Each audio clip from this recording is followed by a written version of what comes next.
So here we have the Ninja Foodi Possible Cooker. As you can see, it's a multifunctional cooker. We bought it because we needed to replace our slow cooker that decided to give up the ghost. It has a non-stick pot, a saute pan, cast iron skillet, steamer, saucepan, hob, a slow cooker, stock pot, casserole dish, roasting pan, bread maker and food warmer. It says that it's easy to clean, so we'll test that theory. What we'll do is open it up, and on top you get your usual bag of paperwork. We'll have a look at that in a minute or two.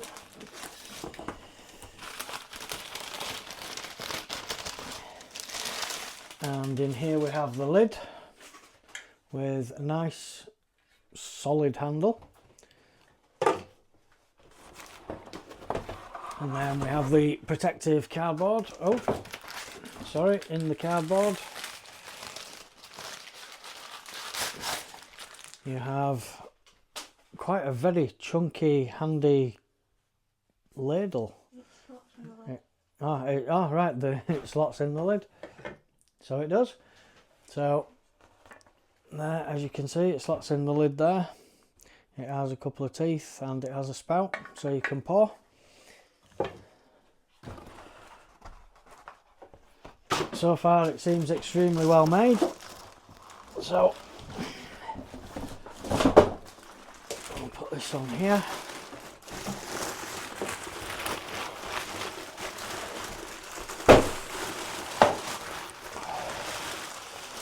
That looks beautiful.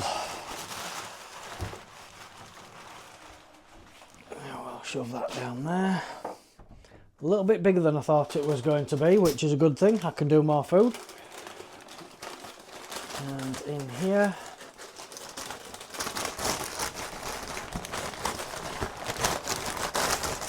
we have a roasting rack, so you can put it in either way. You can put it in so that it's low or high in there, so that's very good. And obviously this comes out.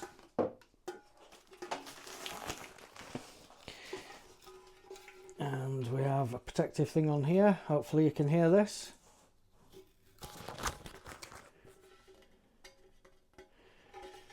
Ooh, a little bit difficult to get off this one.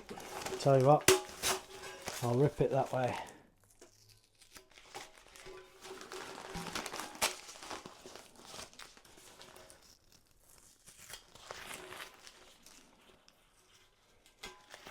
So there we go.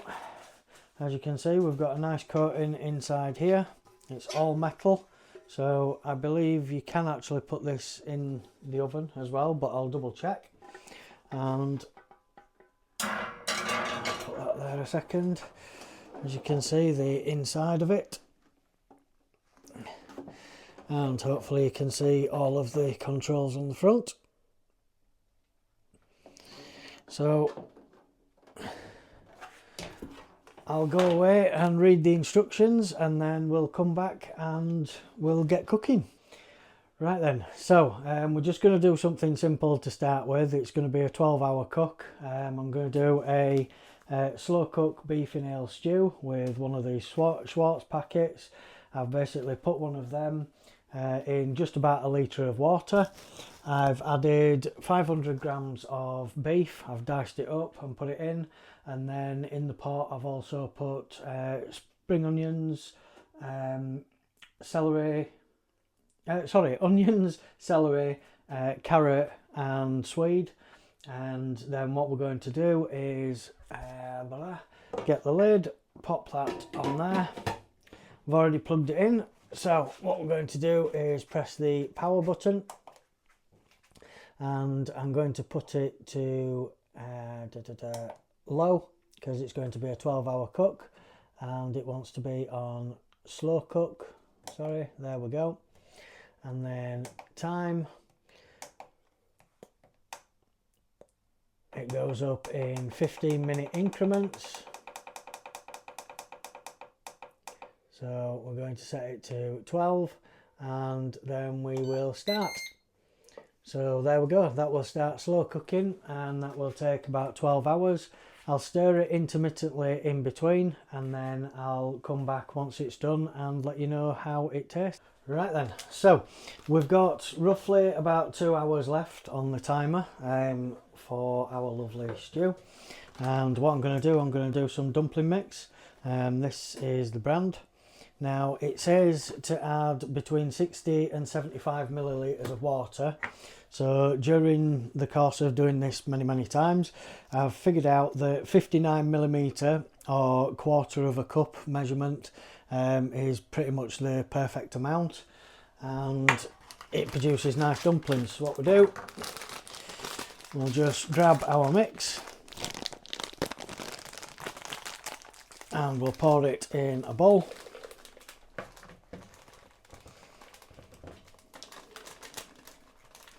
Make sure all of that mix is in there.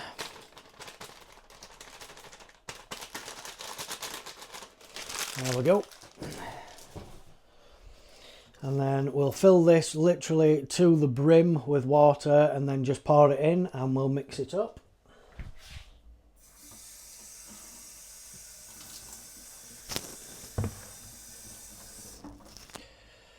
So, hopefully you can see the water in there, it's literally brimming. So we'll just tip all that in there. And what I like to do, I like to start off mixing it up with a spoon and just give it a good old mix until it starts to come together. It does look sort of very floury and everything, and it looks like it's not going to come together, but it does. As you can see, the more you sort of mix it up. The only reason I do it with a spoon to start with is because if you do it with your fingers to start with, it's exceedingly sticky, and all it does is completely stick to your fingers. So now that most of it's done like that,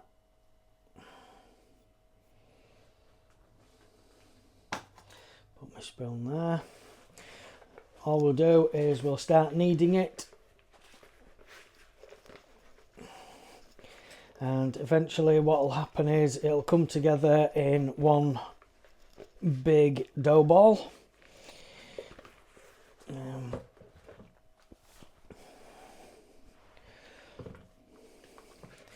Now here we go, look. Doesn't take too long. Just keep kneading it.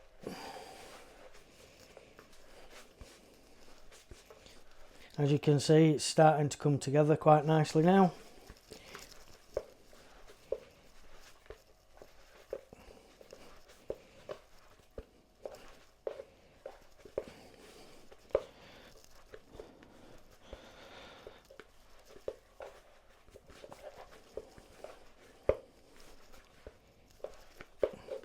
And it starts to get a slight sticky texture to it once it's just about done.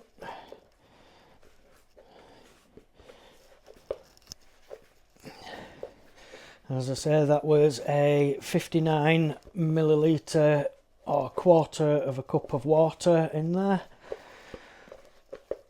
And that seems like it's just about done. So we can now take it out of there. As you can see, most of, if not all of the ingredients of that packet have come together to make this nice ball. So what we'll do, we'll just knead it a little bit more, make sure it's all nice and mixed up properly. And then what I like to do, I like quite big dumplings, so we'll just split that in two, and then we'll split each piece into two as well, make 4 dumplings, 2 for me and 2 for Sam. Again, this one, there we go. And then what I will say is, when you're on slow cook at least, I haven't tried anything else yet, but when you're on slow cook at least, this handle is perfectly able to be picked up. It's not too hot. I think on the higher temperatures you may need a towel or something, because this might get a little bit hot. So we'll just pop this over here for now. As I say, I do my dumplings for roughly 2 hours. It gets the juices and that lot right into the dumplings, and it tastes quite nice. What you can do about half an hour away from the end as well is, if you want to thicken it up a little bit, you can just put a little bit of corn flour and water mix into the pot, and that will thicken the liquid up a little bit. But this will soak up some of the liquid anyway into the dumplings. So there we go, and last one, just pop that in there. Now, about an hour left to go. All you want to do is you want to take your ladle, scoop underneath, and they will swell up. You want to scoop up underneath and just flip it over so that both sides are cooked nice and evenly. So what we'll do is we'll put that back on, and then we'll come back when we're ready to serve up. We have 2 minutes left on here, and as you can see, when we pull the lid off, I flipped it on the hour mark and they've grown quite considerably from when I put them in. So we shall take this away. And what we'll do, we'll serve this up. Just be careful, it's quite hot is the metal part of it.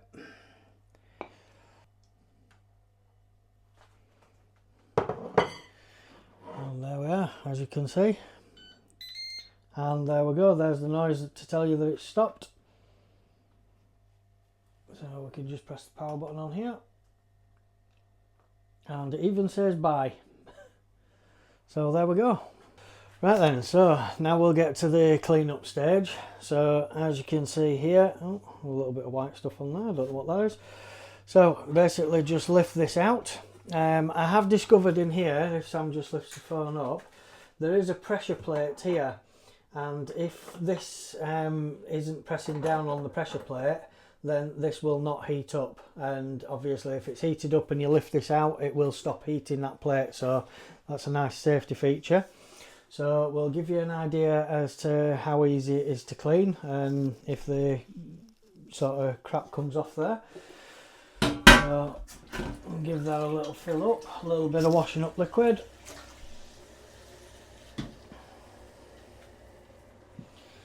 So, just to give you an idea of how well it cleans, just using a soft scourer. And it seems to be all coming off okay.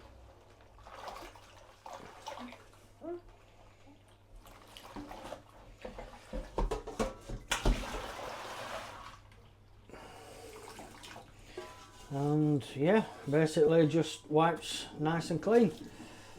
So a little bit on the bottom there. Let's give it another swill out.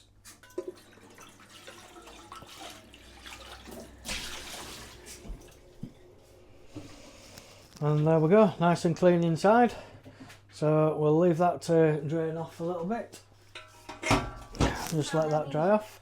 How heavy is it? It's not too heavy actually. The thing itself, you can tell that it's a solid metal, and the handles are very well put on. I'd say, I don't know, maybe 1/3 to 1/2 kilo. There we go. No, it's not heavy. There we go. So not heavy. So it's fairly good. I do like the colour as well. This is classed as the grey colour. I think it's got a slight blue tint to it. But this is what they say is the grey colour. And if we have a look at the lid and give that a nice swill down.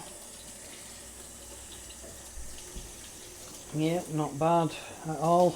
As I've said previously, this handle, it didn't seem to get too hot on the slow cook method, but you can see on there it does give you a little warning that this may become hot.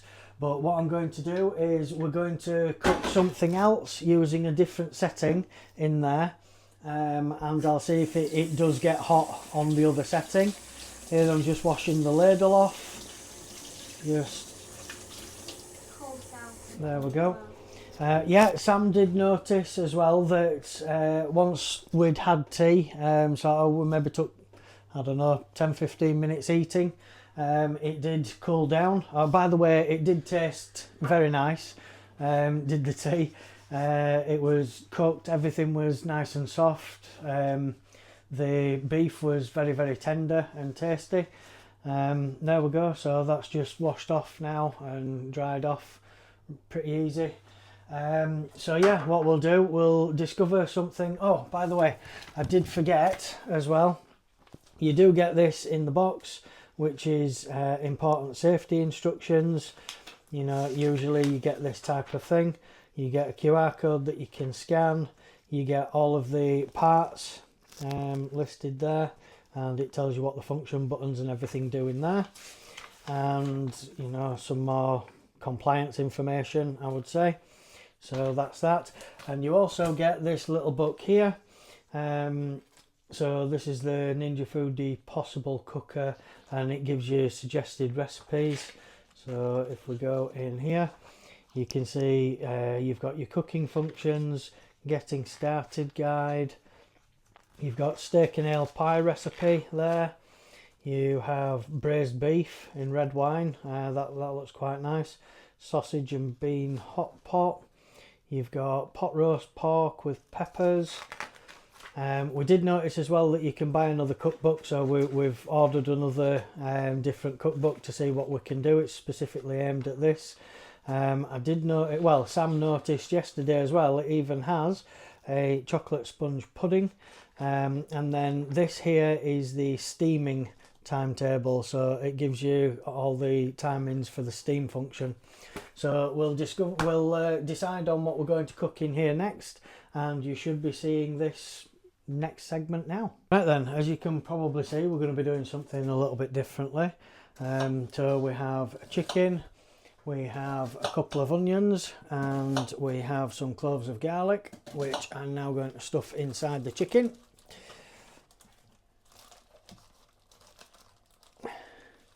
And we've already prepared some potatoes, we've prepared some mushrooms, and we've also prepared a load of carrots.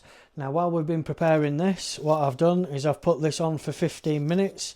I ended up putting it on bake at 190 to preheat all of this. And inside I have just put some chicken stock. There we go. Yeah, I can do. Oh, and Sam's also dicing an onion for me. She's been helping me prepare very nicely. So I shall put that about there. So what I'm going to be doing is, as you can probably see there, I've just cut a load of potatoes in half. They're now going to go in the bottom.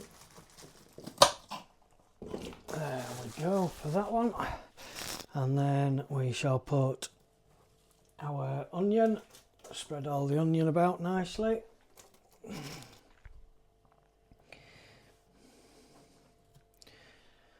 And we shall have our carrots.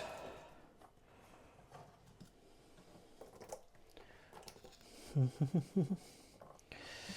we go.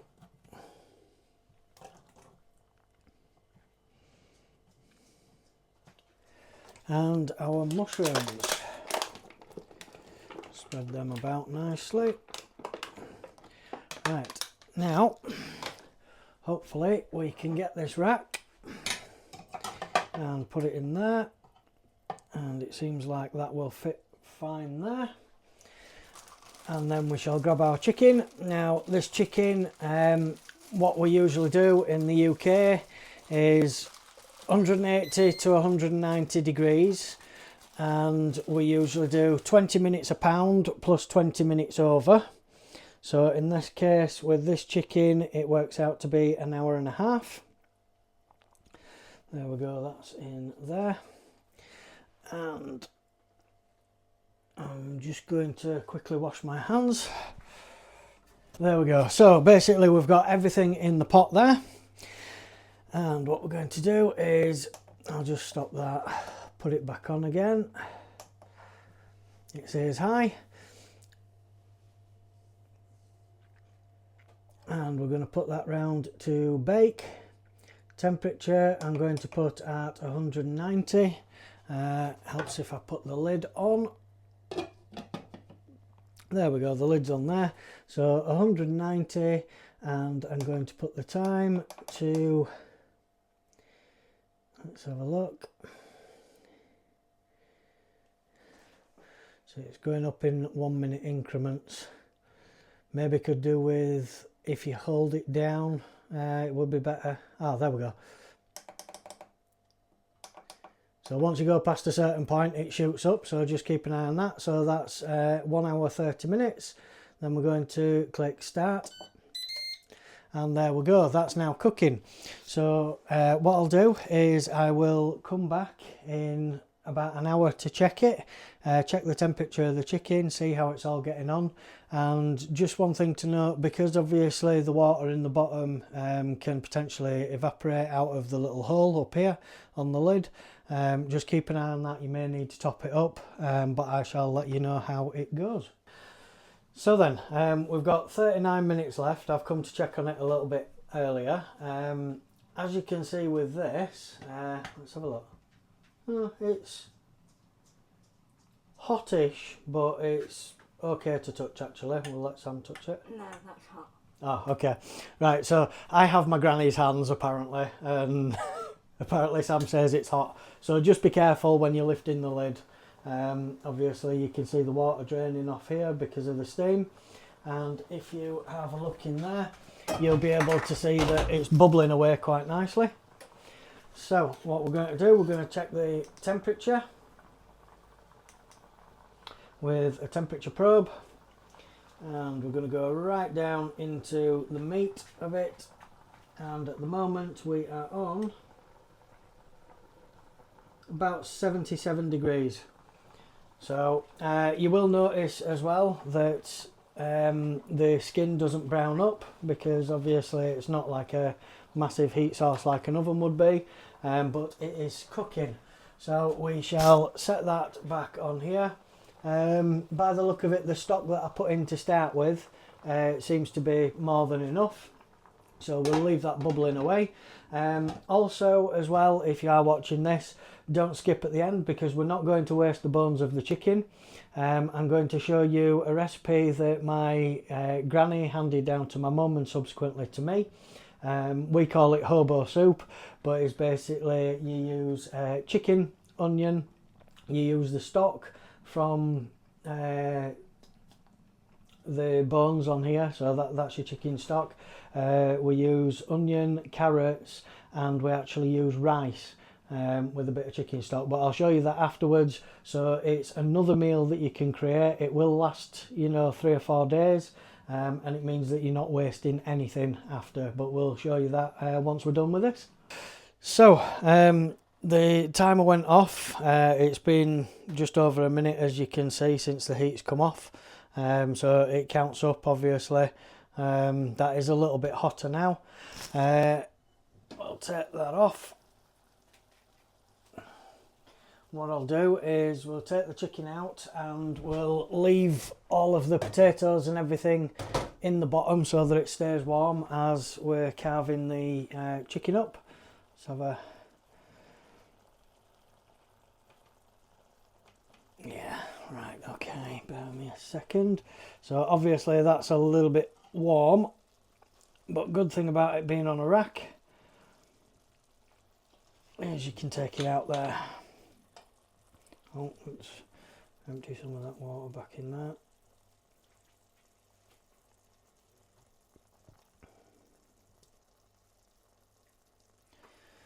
There we go. So we can now carve this up. What I'll do is I'll just grab that, and hopefully I can pop that on there. There we go.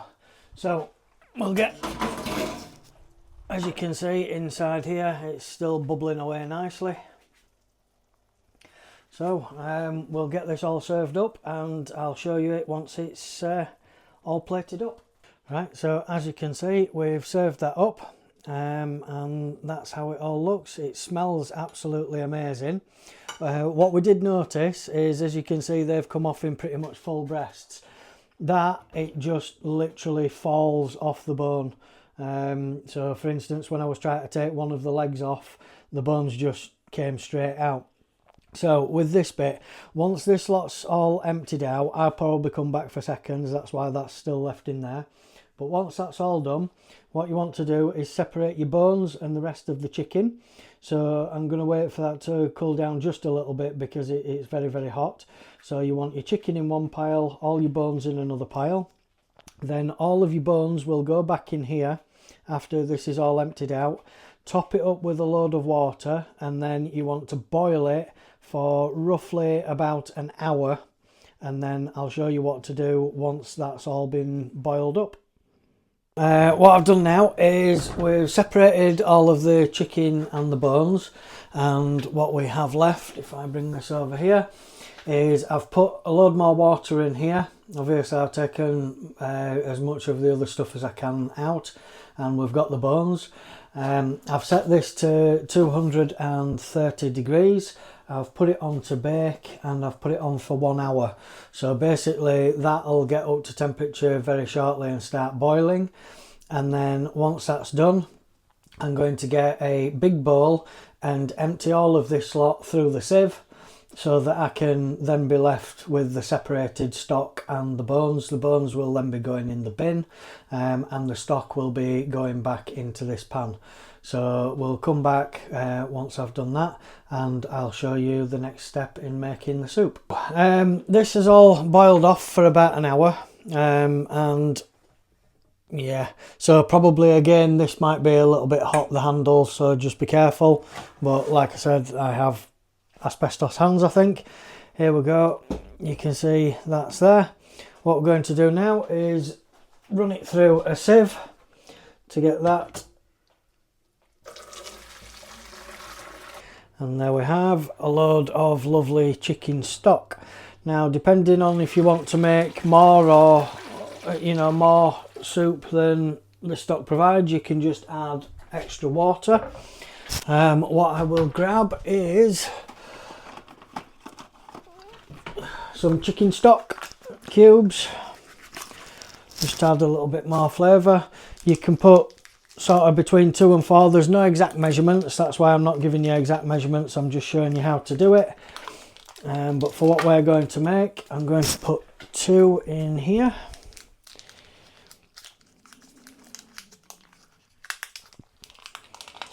There we go. And then we've got a couple of diced onions, so that goes in. And for this one we've got 3. Yeah, 3 grated carrots, so nice and grated. We'll put that in there.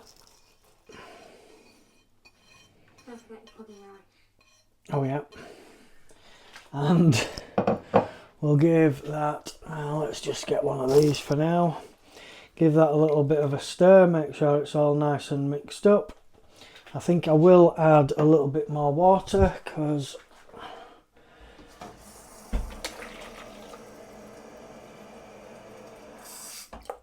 there we go. Let's have a look.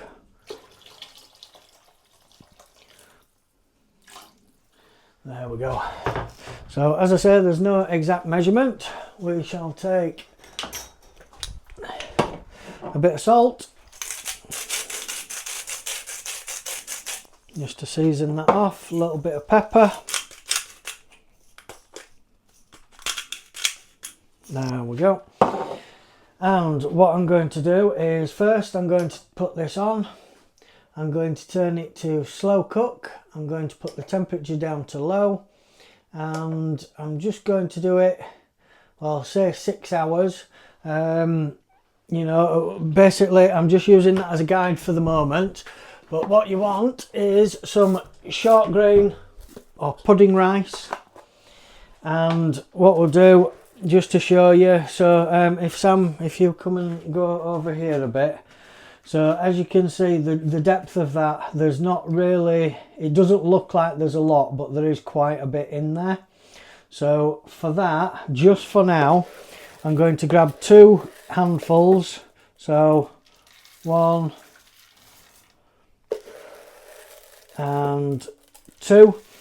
And what you want to do is come back every sort of 20 minutes, half an hour, give it a stir and see if it's thickening up a little bit.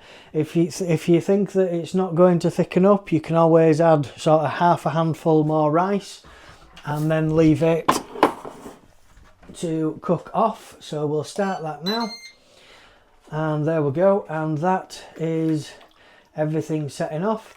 And when it's been a couple of hours or so, I'll come back and show you.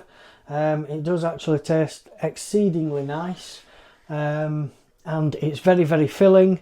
And as I say, this will do for 3 or 4 days worth. You can just let it cool down, and then when you want to heat it up, just dollop some in a plate and heat it in the microwave. Right then, so we've been cooking for a couple of hours now, and obviously you can do it thinner or thicker if you want, but this kind of consistency is what we usually consider to be quite good, sort of like the sweet spot.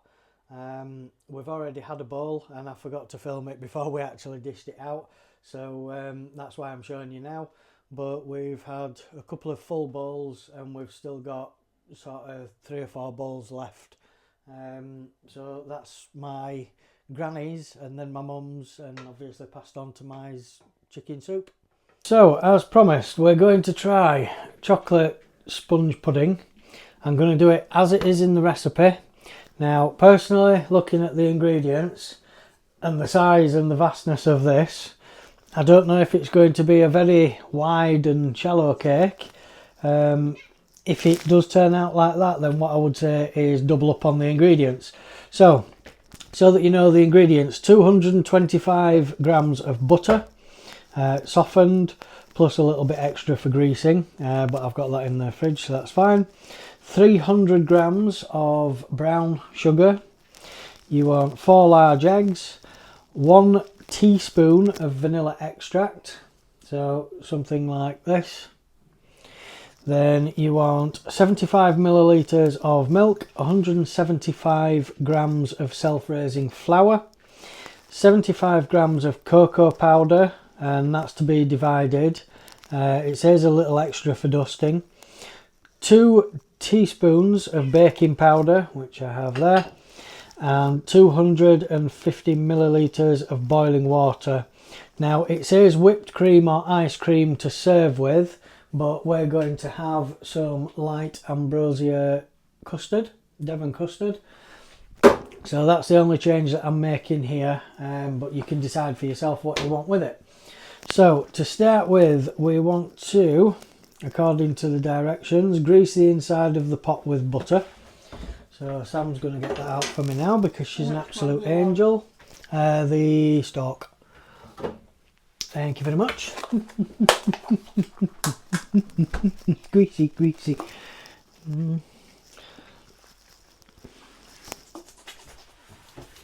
So we'll just grease that up. I did wash my hands beforehand, by the way, so yeah, wash your hands folks beforehand.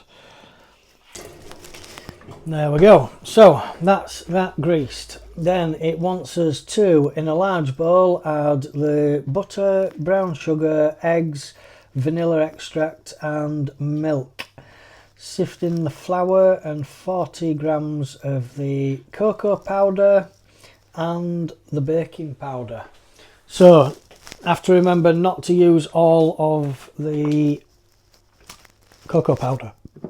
So we'll get the eggs, whack them in. It says to do it all together, so we'll get the milk, whack that in. We shall do the sugar in a minute or two, but I'm going to do the vanilla extract as well. Now this is half a teaspoon, so I want 2 of these. And this is the vanilla extract. Oh, 1 and a little bit and 2-ish. There we go. Was it 1 teaspoon? I said? Or was it 2 teaspoons? Oh, yeah. Yeah, 1 teaspoon. Right, so that's that one done. I'll start mixing that up and get a little bit of a slop going.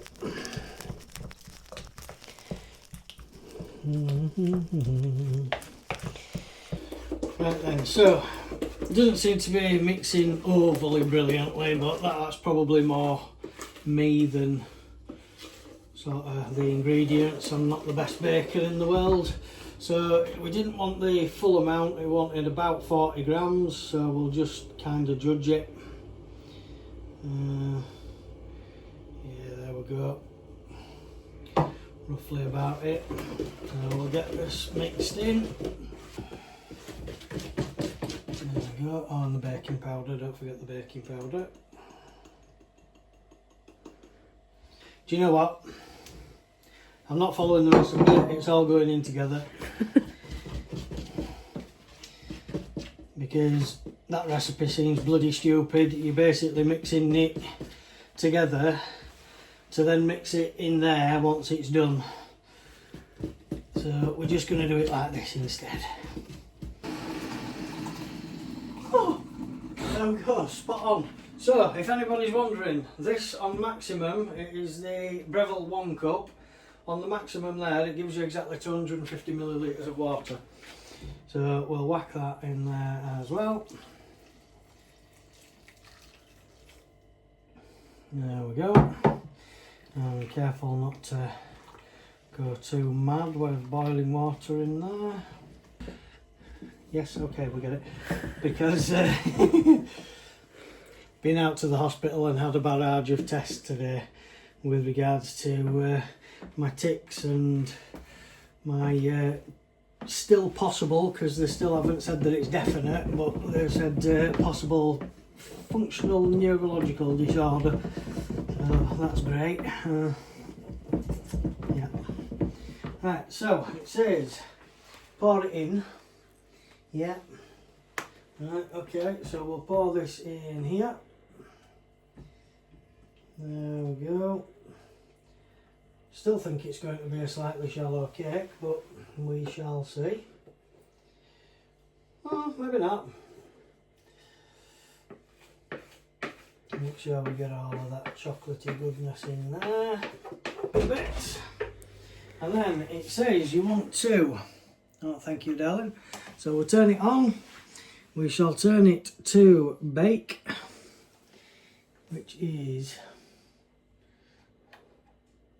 there we go, so bake, and the temperature it says it wants to be at 180, so we'll put the temperature up to 180, set the timer for 20 minutes, 20, and press start stop. So we'll do the start stop to begin cooking and cover with the lid. So we'll put the lid on there and we'll come back in about 20 minutes, and what I'll do is I'll put a little tester in there and it should be ready. If the tester comes back out, you can use a cocktail stick or anything like that, but if it comes out clean, then it's ready. If it doesn't come out clean, then you just want to let it cook for a little bit longer. Right, sorry for the change in audio, I will try and speak up a little bit. This blooming stupid microphone doesn't seem to want to work with the phone for this part of it. So we've nearly 2 minutes over because I was trying to get the microphone to work and it didn't want to work. So what we'll do, we'll take this off. Just be careful of the little bit of moistury water that comes off there when you take it off. And what we're going to do is get our cocktail stick, put it right down in. It's not coming out clean, so we're going to give it another, I'd say another 6 minutes or so. So we'll get back to you in a second. Right, so we have gone 8 minutes past, so a total of 28 minutes. We thought we'd give it a little bit more. New cocktail stick, so we'll stick it right in the middle. And there we go, the cocktail stick comes out nice and clean, maybe a tiny bit, but that's clean enough for me. So we're going to press stop on there. So that was about 28 minutes. So put this here just to cool down a bit, and we shall get a spatula, nice plasticky one. Oh yeah, thank you.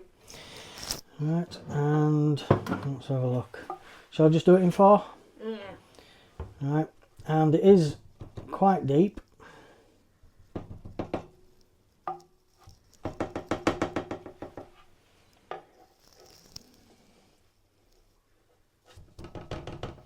Feels nice and soft.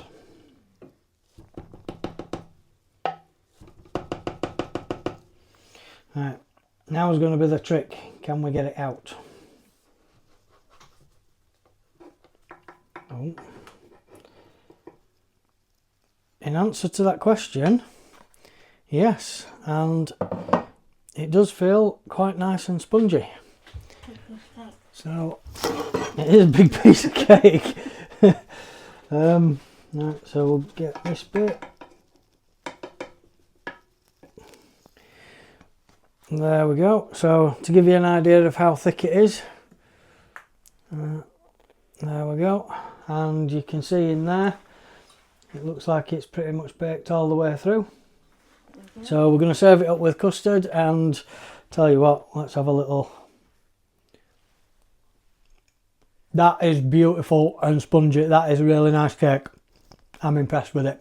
We've done that. I've taken all of the cake out. What I have noticed is pretty much no cleaning in there whatsoever. It's come out clean as a whistle, so it hasn't burnt to the bottom. I don't know if that's because I greased it with the butter first, but yeah, pretty much it's easy, really easy to clean, and yeah, we're going to serve up and enjoy.